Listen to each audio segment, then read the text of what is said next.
Истината и само истината искам да ви кажа. Когато бях преди 1 година и няколко месеца в Уругвай, град Монтевидео, една уругвайка ме напсува и каза за мене пута мадре, да си иба майката и други неща ми каза, и аз вземах едно желязо ускимче удрям, за да се оплаче и тръгна да я гоня. И те ми снимаха клип ускимче атакувам.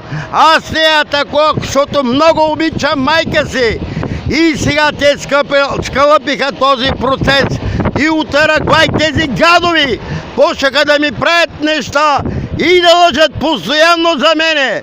И няколко, може би един ден след като стана този случай, аз не съм удрял, ме удари един уругваец, който беше с тази негърка.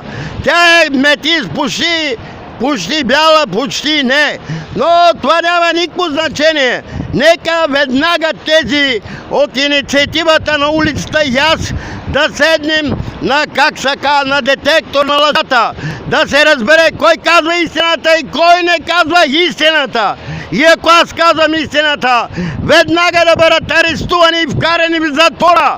Да живее България! По-скоро разпространявайте моят видеоклип, защото може да не го има!